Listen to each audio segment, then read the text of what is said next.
Lil Kenny basically described in detail what the hell happened with the freaking murder of Big Jook. I don't think that if you saw Big Jook's murder that some bullshit won't happen.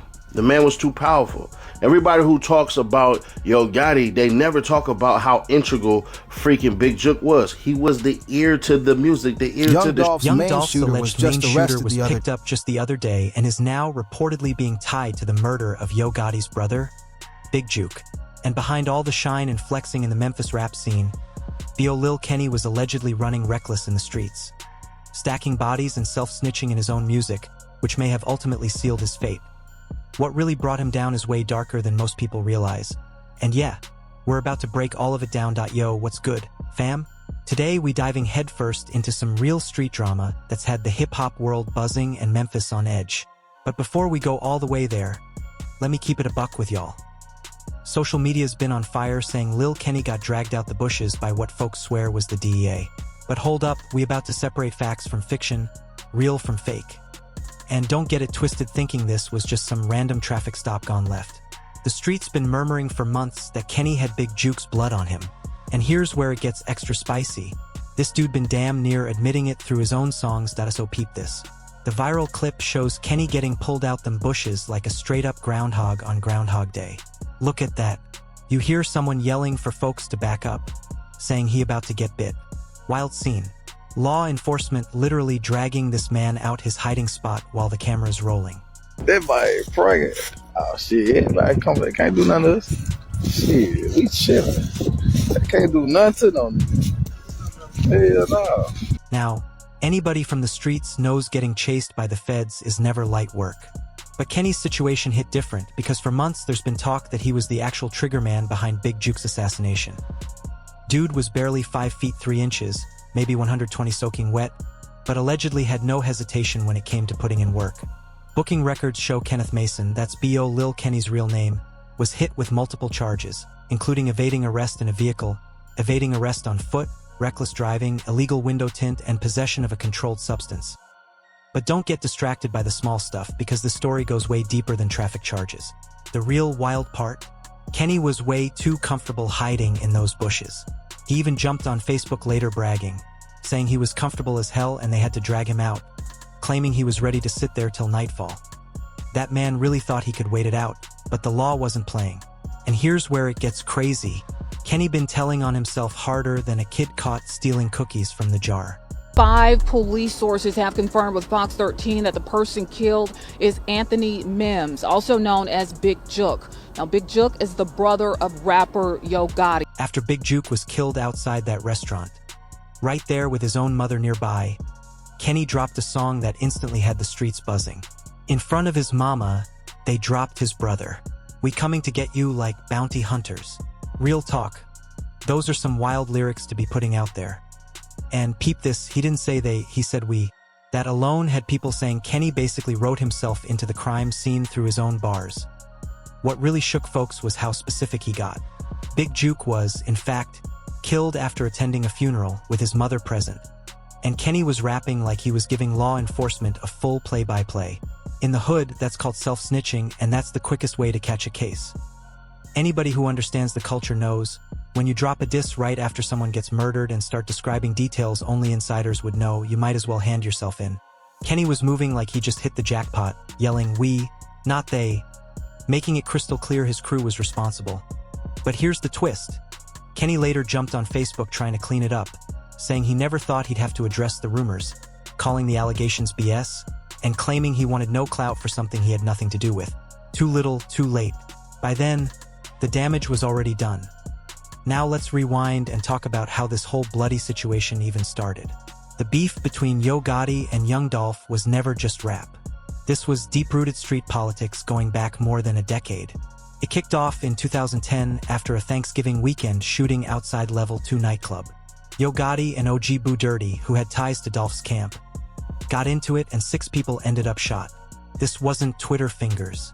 This was real bullets flying. What makes it crazier is one of the people arrested alongside Gotti was Corey McClendon. The same Corey McClendon later charged in Young Dolph's 2017 Hollywood shooting. That alone shows how long this war had been brewing. Same players, same mission, years apart. And here's where things get spicy.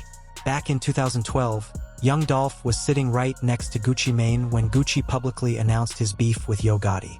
Gucci felt Gotti was riding his wave by dropping a mixtape the same day as his official release. Dolph saw the disrespect firsthand, and that alliance would come back deadly later on. The tension only escalated. Dolph survived multiple attempts on his life, including the 2017 Charlotte shooting where his car was hit over 100 times. The feds later linked that attack back to Gotti's camp, again pointing to Corey McClendon. At that point, this wasn't rap beef, it was full-blown war.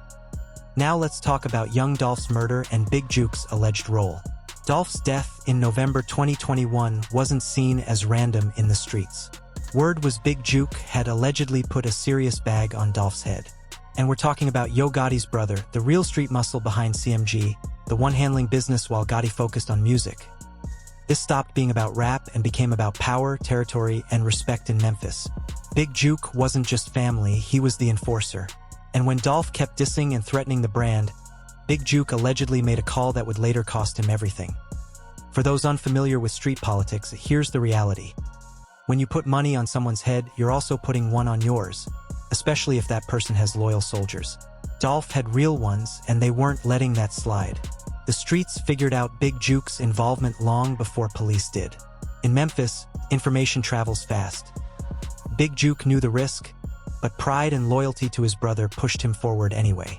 During the trial of Dolph's alleged killers, it came out that Big Jook was allegedly making calls and coordinating movements the day Dolph was killed, putting him at the center of everything. That made him public enemy number 1. January 13th, 2024. That's when everything caught up. Big Jook was leaving Pyron's restaurant, an event center on Winchester near Kirby, when shooters caught him slipping. In his own city, probably feeling safe, until he wasn't. Shooting in Hickory Hill with connections to Memphis rapper Yo Gotti. But here's the most disrespectful part of all. They killed him with his own mother right there. In street code, that's the ultimate line you don't cross. Family is off limits, especially moms. But when revenge for young Dolph is involved, all rules go out the window. The shooting went down around 4:15 in the afternoon. Broad daylight. No masks. No attempt to blend in. This wasn't sloppy, it was intentional. A straight-up message hit.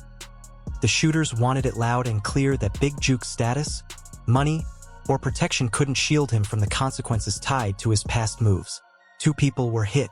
Big Jook died right there on the scene, and another man was rushed to Regional 1 in critical condition. Right now we do have video that we're analyzing, but we don't have a clear suspect identified at this time.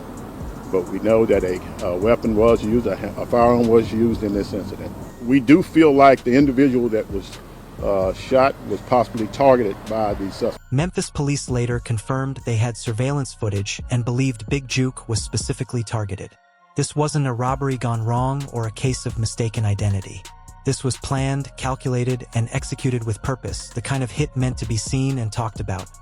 What made it even colder was the timing. Big Jook had just left a repass, a gathering after a funeral, and stepped outside for a quick smoke. He never made it back in. His mother was still inside the building when the shots rang out and took her son's life. What really had the streets shook was how people already knew about Big Jook's alleged involvement in young Dolph's murder long before anything became public. Word was already circulating that he had put money on Dolph's head, and that rumor alone made him a marked MNI in the hood. We know information moves faster than police paperwork. The same street networks that helped carry out Dolph's murder were the same ones that quietly exposed Big Jook's role. Street justice doesn't wait on indictments or court dates. Lil Kenny and his young crew had been watching and waiting. They knew Big Jook was the real power behind Yo Gotti's operation, and taking him out wasn't just retaliation. It was the ultimate statement for their fallen leader. Lil Kenny basically described in detail what the hell happened with the freaking murder of Big Jook. I don't think that if you saw Big Jook's murder that some bullshit won't happen. The man was too powerful. Everybody who talks about Yo Gotti, they never talk about how integral freaking Big Jook was. He was the ear to the music, the ear to the streets. The wild part is how Kenny's own lyrics basically lined up with what the streets already believed. When he rapped about pulling up like bounty hunters and doing it in front of somebody's mama, those weren't vague bars. Those were details only someone close to the situation would even think to say. Now let's talk about Big Jook's legal situation, because this is where the story gets even crazier. If Big Jook were still alive right now, there's a strong chance he'd be sitting in a federal cell facing serious charges tied to young Dolph's murder.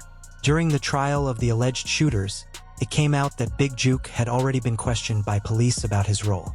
That man was living on borrowed time. Federal investigators reportedly had phone records showing Big Jook was in constant contact with the shooters on the day Dolph was killed. If he hadn't been murdered himself, prosecutors likely would have built a case strong enough to put him away for life. And that's the cold reality of street life. Sometimes death comes before the courtroom. Compared to what was coming legally, Big Jook's fate might have been the only thing that stopped it. Now let's shift to B.O. Lil Kenny and what his future really looks like. On paper, his arrest seems minor: evading arrest, reckless driving, possession. His bond was set at just $10,000, which he likely already handled. But don't let that fool you. This could easily be step one. Kenny reportedly spent extra hours being questioned, mostly because of all the rumors and allegations circulating online. Even he admitted the internet is a dangerous drug, and in this case, he wasn't wrong. His own posts, lyrics, and visuals may have handed law enforcement exactly what they needed to start connecting. That's how the feds move. They start small and quietly build something much bigger. Pick you up on a light charge while the heavy case gets put together behind the scenes. And Kenny's self-snitching tracks didn't help. They only added fuel to the fire. At the end of the day, this isn't just about revenge or street justice. It's about consequences. Dolph lost his life. Big Jook lost his life. And now Kenny could be next. Not in the streets, but in the system. Memphis has lost too many lives to this cycle. Yo Gotti lost his brother. Dolph's family lost their foundation. And Kenny's family may be staring at the same outcome. So the real question is, when does it stop? How many more lives have to be lost before everybody realizes this road only ends one way? Kenny might think he slipped through, but the streets are watching. And so are the feds. What do y'all think? Is Lil Kenny beating this? Or is this just the beginning of a much bigger case? Drop your thoughts in the comments and subscribe for more updates out of the Memphis rap scene.